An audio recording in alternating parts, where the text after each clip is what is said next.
चीकू और टीनू खरगोश में गहरी मित्रता थी। चीकू के चाचा जी विदेश में रहते थे। एक बार चीकू के पास चाचा जी का पत्र आया। चीकू चाचा जी का पत्र पाकर बहुत खुश हुआ।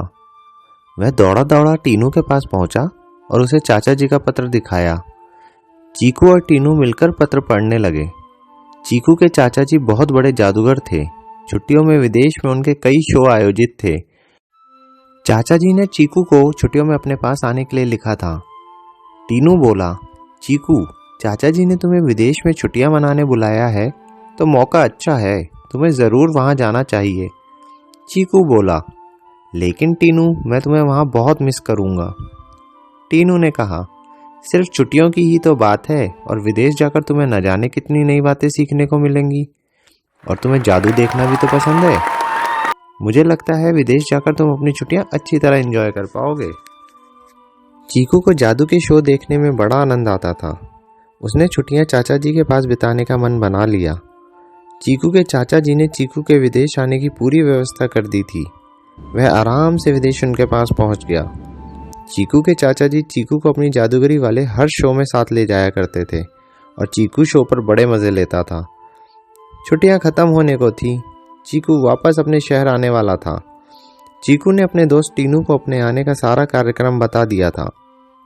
टीनू चीकू के आने का इंतज़ार कर रहा था और जैसे ही चीकू के आने का समय हुआ, टीनू उसे लेने एयरपोर्ट पर पहुंच गया।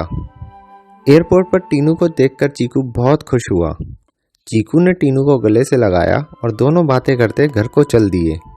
टीनू और चीकू बातें करते घर की ओर चले जा रहे थे कि तभी रास्ते में बिल्लू सियार की नज़र उन पर पड़ी।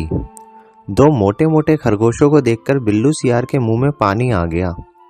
बिल्लू सियार मन ही मन बोला, आज मेरा बड़ा अच्छा दिन है। मुझे बैठे बैठे ही भोजन घर पर मिल गया और मेरे पास चला भी आ रहा है। बिल्लू सियार को रास्ते में बैठा देखकर चीकू और टीनू हक्के बक्के रह गए। वह ऐसी जगह खड़े थे जहां से कहीं भागा भी नहीं जा सकता था। बिल्लू सियार उनके नजदीक ही आ रहा था। बचने का कोई उपाय ना पाकर चीकू निडरता दिखाते हुए बोला, बिल्लू भाई, हम तुम्हारा भोजन बनने के लिए तैयार हैं, पर मरने से पहले मेरी एक विनती है।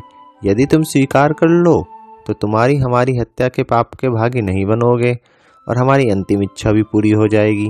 बिल्लू सियार ने चीकू से पूछा, भला ऐसे कैसे हो सकता है?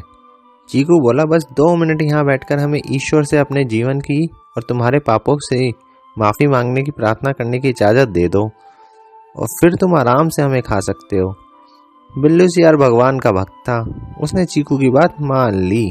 चीकू ने तुरंत ही अपने झोले से एक छोटा सा कालीन निकाला और उस पर टीनू के साथ हाथ जोड़कर प्रार्थना के लिए बैठ गया।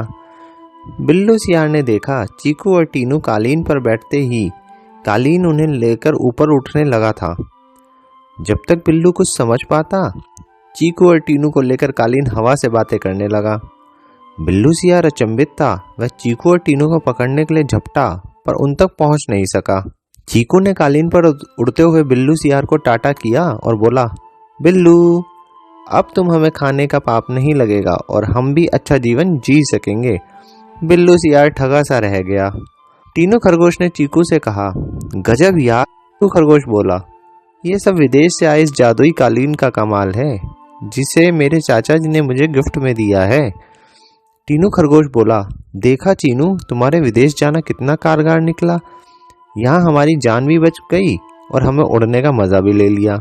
चीकू और टीनू उसके बाद खुशी खुशी अपने घर वापस आ गए।